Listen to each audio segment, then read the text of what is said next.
So the big play gets him across midfield now for 1st and 10.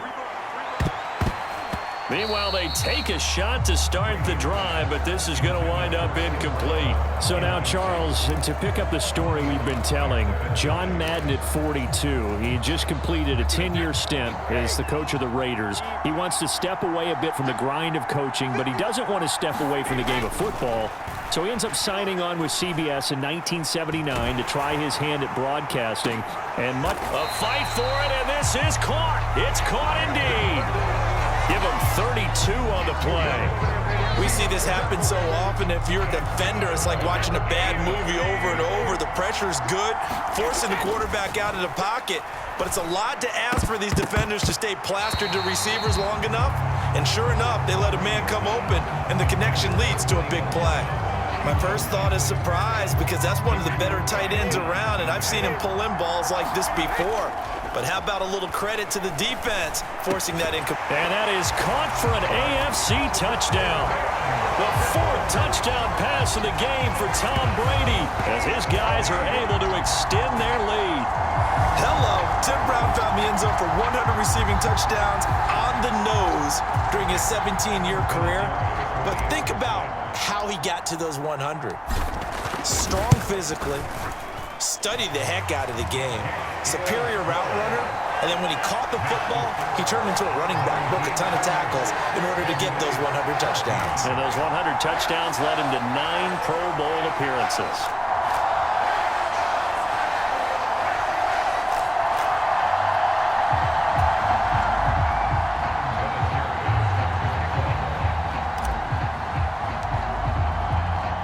And here's Vinatieri now to kick it away after the touchdown. Hester going to decide against a return, and they will spot this at the 25.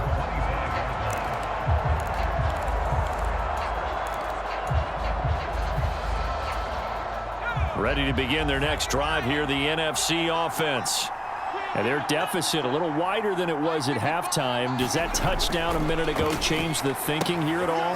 I think it does, at least a little bit, because now urgency has to start setting in. You can't go out there and go 3 and out and run the risk of falling behind substantially, but you have to do it without pressing, because pressing, that'll lead you into bigger errors. One play has him up past the 40 already, and another 1st and 10. They'll run with Sanders up the middle. And this one not going anywhere. They get him at the 44 for a gain of just a yard. So for Coach Madden, Charles, by 1981, his broadcasting career is really taking off. He's elevated to the network's #1 booth that calls all the big matchups. And he gets the plum assignment of calling Super Bowl 16, 49ers and Bengals, and he's teamed up with Pat Summerall. And that pairing ultimately would go on to be one of the most influential in sports broadcasting history. Influential not just in us listening to them. Remember, they went on and called 8 Super Bowls together. And how they put together kind of the template that all of us broadcasters follow now. Sitting down with the head coaches and the quarterbacks and the stars of each team before a ball game to get extra information. And the way that those two paired together, Pat Summerall, short, concise, to the point, and turned it over to Coach Madden to fill in all the big details. And they've got it in the red zone now, down at about the 19. As you mentioned, CD, talking about John Madden, the broadcaster, he called 8 Super Bowls with Pat Summerall, 3 more with Al Michaels later in his career. He spent nearly 3 decades in the booth all told. And not only was he beloved for his mannerisms, we know that, but he was an innovator as well. Yeah, Brandon, you talk about things like the telestrator, which totally became identified with him, and now it's a staple for all analysts to have in the booth. And then you think about things like turducken on Thanksgiving, when he used words like boom and pow. He helped create the old Madden team. He was a very popular commercial pitch man. And even the Madden Cruiser was unique, and you had to be someone to get a ride on it, too.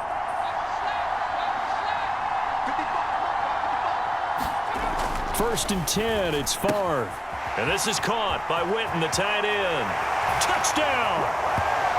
Jason Witten, a 15-yard touchdown grab. And the NFC able to draw a bit closer. Now to try to add the extra point, the lefty Anderson.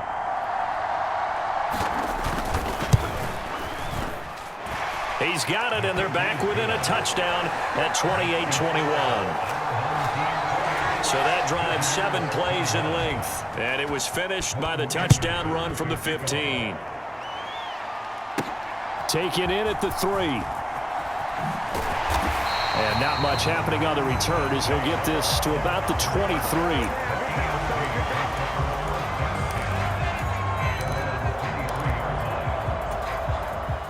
The offense for the AFC set to go now. Brady now on first down. He's going deep for Brown. A fight for it, and this is caught. What a catch. It's a gain of 34. The dynamic duo is doing damage in this one, and they've certainly been on point throughout. And they hook up again for another big play. So the big play gets him across midfield now for 1st and 10. That throw by Brady incomplete. Now, CD, we did get a little ahead of ourselves talking about John Madden, the broadcaster in the 90s and 2000s, because there was another product during that time period that he became quite famous for, and it's something that you and I know a little bit about, and that's the video game that bears his name. Originally John Madden Football when it was first released back in the late 1980s, and now known the world over simply as Madden. And Coach saw this originally as a way to teach the game of football. The early designs were for a 7-on-7 game, but he said no chance. He would not sign off on it. He wanted to be as realistic as possible. He told them, call me when it's 11-on-11. And he got his wish. Yeah, after that debut, Madden the video game continued to pick up steam through the 90s in a big way, and John himself, many will remember, was a commentator for the series for many years. And now here we are in the 2020s, and this game has sold somewhere in the neighborhood of 150 million copies. So 1st and goal, 6 points here would go a long way toward wrapping this one up. And this nearly an interception, but it's incomplete. Well, a turnover really would have helped him there, but not to be. And, oh, he's unable to hold on to that defensively. A potential game changer, but it falls incomplete. Toward the end zone, but that's going to wind up incomplete. What an excellent defensive stand there in the red zone.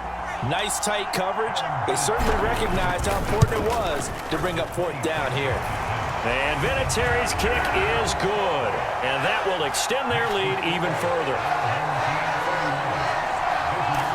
So after 4 touchdowns in the game for this offense, this time they're forced into taking the 3. But you did mention 4 touchdowns, right? So 4 out of 5, not too bad. I think that's a pretty good record for them. And Hester content to hold on to this one and bring it out to the 25.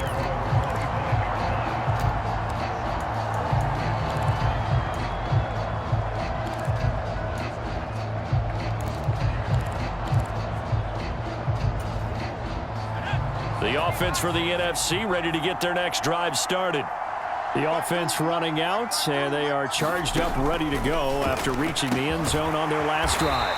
And normally I'd warn against getting complacent just because they scored the last time out. But I don't think there's any worries with this group right now. This is a hungry group, and they want to keep building off of their last drive. Now they just want the officials to hurry up and place the ball so they can snap it and get back to work. Able to complete to Moss. Now you've got to hustle your guys to the line and get them set. On 2nd down, Favre. Pressure, and the AFC gets to him for the sack. Now the NFC going to call the first of their 3 timeouts as they'll talk it over here before what will be an important 3rd down. They'll come to the line here needing 9 yards to pick up the first. On 3rd down, he'll drop to throw. And this pass broken up. The contact well-timed there, and now 4th down. That means it's just one last chance left, and this has to be a 1st down or a touchdown, or this game's over.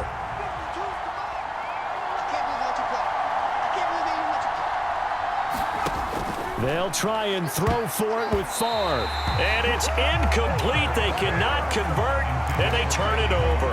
They had to go for it with such little time remaining. And the AFC is going to get the football back in great field position. Brady going to look to throw. And a penalty flag comes in as that one winds up incomplete, but the contact is going to move the ball well downfield. So a costly penalty yardage-wise as that'll move the football down to the spot of the foul. And what the officials are looking for in these situations, whether you're playing the man or the ball. And if you're playing the man, you get a lot less leeway in terms of what's going to happen at the end of the play. But if you're looking for the football, it's less likely to draw the flag. Brady's incompletion on first down leads to a 2nd and 10. The quick throw knocked away. It's incomplete. A couple of quick incompletions, and now they're just one more away from getting off the field. They've got options now. Could they dial up a blitz here or just drop everyone into coverage to crowd the throwing lanes? Now they face a 3rd and 10 after back-to-back incompletions. Back to throw, Brady. And that is caught for an AFC touchdown. Tim Brown, a 14-yard touchdown. And his guy's now an extra point away from taking a 3-score lead. A lot of people might call this backyard football. Sometimes just understanding who you've got out wide and who you're going to throw it to. Give him an opportunity to go up and make a play, even when contested. Looks like that one worked out pretty well. The trust factor in effect. Vinatieri able to tack on the PAT. And that'll make this a 3-score game now. The lead moves to 17.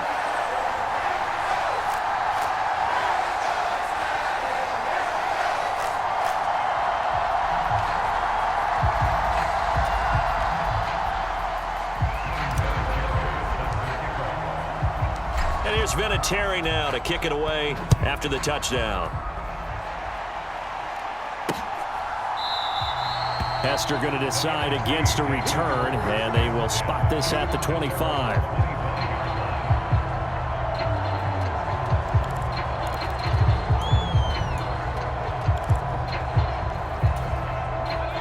Ready to begin their next drive here, the NFC offense. Well, this game, it has had no shortage of offense. They've been able to put up a decent amount of points on this side, Charles. They just have not been able to keep pace with the other offense they're going against here. Yeah, it's a good way of pointing things out because now it's not a total loss because, as you said, they've scored some points, so there's some plays they can build on, moments where the game plan actually worked. But overall, though, they were just out-personnel. They were going up against a team that's playing at an elite level. That's caught inside the 20. And touchdown! Randy Moss, 51 yards. And the NFC able to cut into that lead.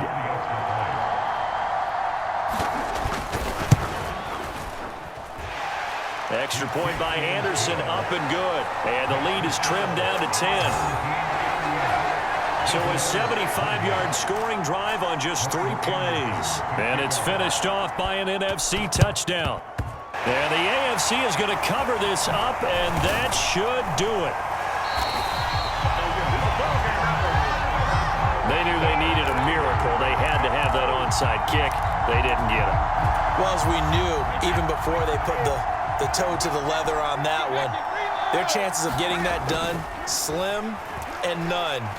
And I do believe we saw Slim just leave the door, didn't we? We did it. And that is caught for an AFC touchdown. Andre Reed with his 2nd touchdown of the afternoon. And his guy's now an extra point away from taking a 3-score lead. And to me, that touchdown allows you to start grinning widely on your sideline. I think they pretty much locked this one away. Yeah, that's the clincher, the proverbial icing on the cake, if you will. Vinatieri connecting on the extra point, and that'll make this a 3-score game now. The lead moves to 17.